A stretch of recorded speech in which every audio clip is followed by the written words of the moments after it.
శ్రీ విష్ణు రూపాయ నమశివాయ.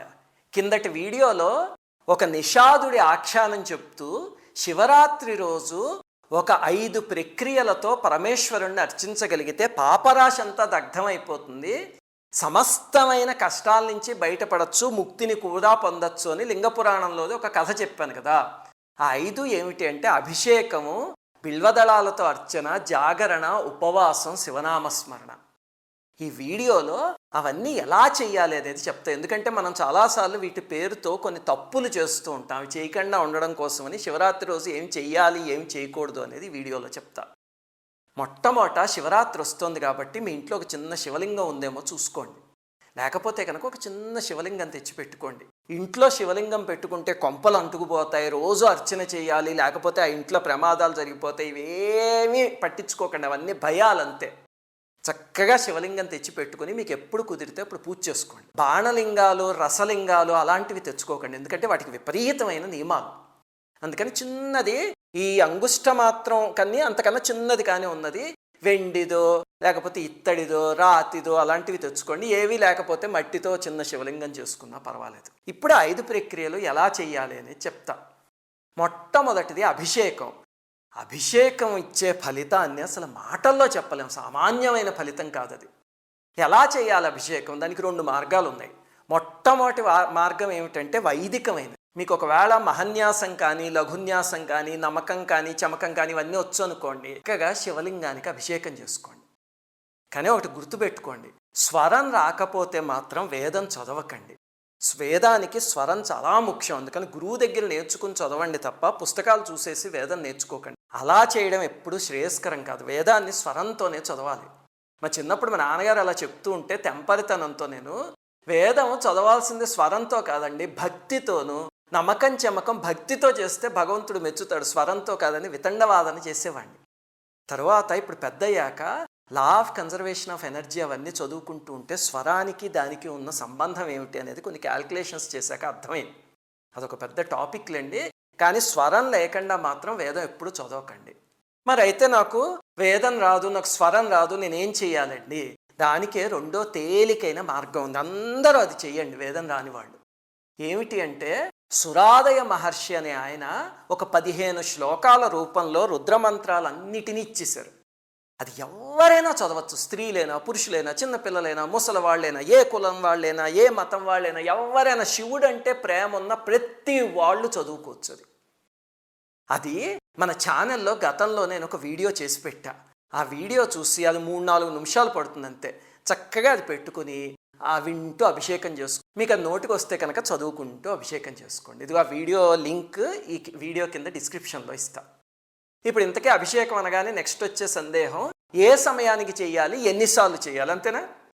గుర్తుపెట్టుకోండి, శివరాత్రి రోజు సాయంత్రం 6 గంటల నుంచి, అంటే దాదాపుగా సూర్యాస్తమయం అవుతున్నప్పటి నుంచి పక్క రోజు ఉదయం సూర్యోదయం అయ్యేదాకా, అంటే 6 నుంచి 6 దాకా ఉన్న సమయం చాలా పవిత్రమైంది. వాటిని 4 జాములు అంటారు. జాము అంటే సామాన్యంగా 3 అవర్స్ అనమాట దాదాపు. అందులో అర్ధరాత్రి 12ంటికి లింగోద్భవం అంటారు. ఆ సమయం పరమ పవిత్రమైనది. అందుకని మీకు కుదిరితే లింగోద్భవం దాకా లేచుండి ఆ సమయానికి అభిషేకం చేయడానికి ప్రయత్నించండి. కొంచెం అభిషేకం చేసిన 5 నిమిషాలు చేసినా సరే అపారమైన ఫలితం. అలాగే ఎన్నిసార్లు చేయాలండి అభిషేకము అంటే, సామాన్యంగా ఏకాదశ రుద్రులు అంటారు పరమేశ్వరుడి యొక్క 11 స్వరూపాలు. అందుకని 11 సార్లు అభిషేకం చేస్తారు. ఇందాక నేను చెప్పిన చిన్న ప్రక్రియ ఉంది కదా, అది ఒక్కొక్కసారి చేయడానికి ఒక 5 నిమిషాలు పట్టింది అనుకోండి.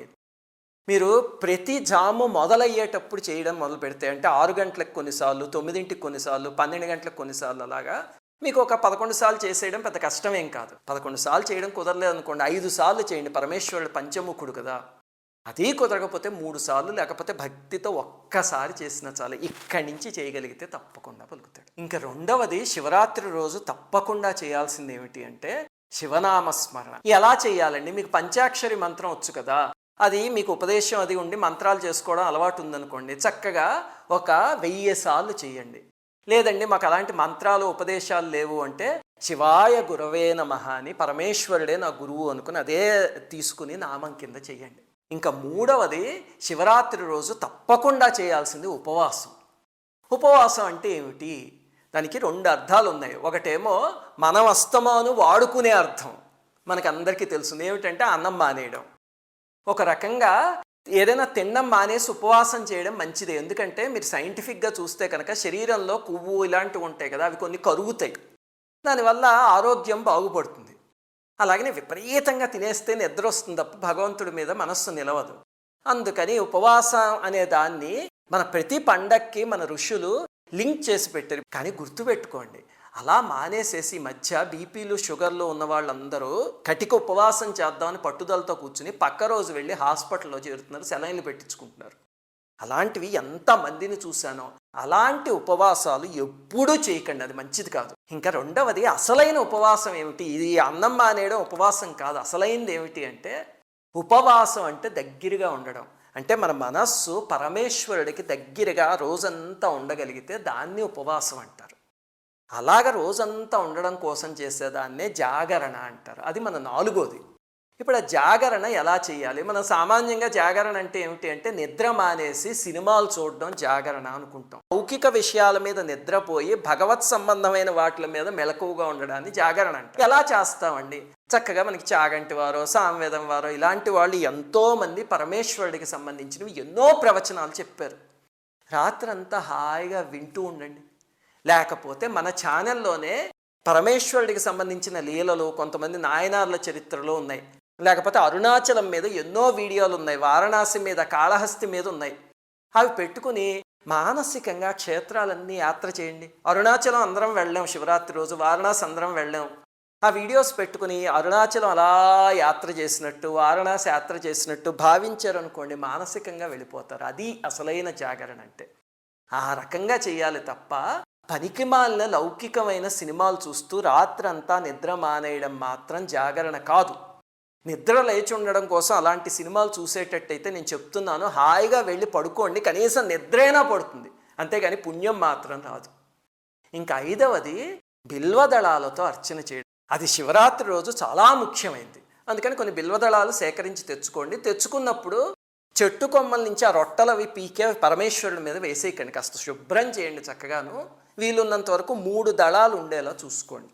చూసుకుని పరమేశ్వరుడికి అర్పించండి. ఇవి శివరాత్రి రోజు చేయాల్సిన విధులు. అలాగే ఇంకొకటి గుర్తుపెట్టుకోండి, ఇవన్నీ చేసినా సరే మన శివరాత్రి ఫలించాలి అంటే ఇంకొకటి ఉంది తప్పకుండా చేయాల్సింది. ఇవన్నీ పూజా మందిరంలో చేస్తాం. బయటకు వచ్చాక చేయాల్సింది ఏమిటి అంటే అన్నిటిలో పరమేశ్వరుణ్ణి చూడడం. ఇప్పుడు రుద్రం ఉంది కదా, అందరూ రుద్రం అంటే ఏమిటంటే పరమేశ్వరుని పొగుడుతూ చేసిన స్తోత్రం అనుకుంటారు. కాదు, మీరు రుద్రమంత్రాలకి అర్థం తెలుసుకుంటే గుండె తరుక్కుపోతుంది. పరమేశ్వరుడా, కుక్కలో నువ్వే ఉన్నావు, చెట్టులో నువ్వే ఉన్నావు, దొంగలో నువ్వే ఉన్నావు, బ్రాహ్మణుల్లో నువ్వే ఉన్నావు, క్షత్రియుల్లో నువ్వే ఉన్నావు, కమ్మరి కుమ్మరి అలా అన్ని వృత్తులు చెప్పి అందరిలోనూ నువ్వే ఉన్నావు స్వామి అంటారు రుద్రంలో. అది రుద్రం యొక్క అర్థం. మనం పూజా మందిరంలో ఇది చేసేది థియరీ అయితే, బయటికి వెళ్ళాక ప్రాక్టికల్ ఏమిటి అంటే అన్నిటిలోనూ శివుణ్ణి చూడటం. అంతేగాని ఏదో ఒక ఆలయం ఉంటే అందులోకి ఎవరో వస్తున్నారు అనుకోండి, నువ్వు ఫలానా కులం వాడివి, నువ్వు ఈ ఆలయంలోకి రావడానికి వీల్లేదు, నేను ఇక్కడ పవిత్రంగా అభిషేకం చేసుకుంటున్నాను అన్నారు. పరమేశ్వరుడు అస్సలు మెచ్చడు. మీరు గుళ్ళో శివలింగానికి అభిషేకం చేస్తే గుడి బయటకు వచ్చాక ప్రతి వాళ్ళల్లోనూ శివుణ్ణి చూడగలగాలి. అప్పుడు మీ అభిషేకానికి సార్థకత. ఆ రోజు ఇంటికి ఒక కుక్క వచ్చింది అనుకోండి, ఆహా ఈశ్వరుడి రూపంలో వచ్చాడు అని ఏదో ఉన్నది తీసుకువెళ్ళి పెడితే అది కడుపు నిండా తిని ఒక చూపు చూసి వెళ్ళిపోయింది అనుకోండి, అంతే పరమేశ్వరుడు ఆ రకంగా చూస్తాడు. అలా చేసి చూడండి మీరు శివరాత్రిని. ఏదో ఒక రూపంలో పరమేశ్వరుడు మీ ఇంటికి వస్తాడు. లేకపోతే కలలోనో ధ్యానంలోనో ఎక్కడో అక్కడ కనిపించి, ఒరే నాన్న నీ శివరాత్రి పూజకి నేను సంతృప్తి పొందానురా అని మీకు ఏదో ఒక సూచన ఇస్తాడు. అలాగ పరమేశ్వరుడు అనుగ్రహం మనందరి మీద ప్రసరించాలని కోరుకుంటూ మీ అందరికీ మహాశివరాత్రి శుభాకాంక్షలు. శ్రీమాత్రే నమః.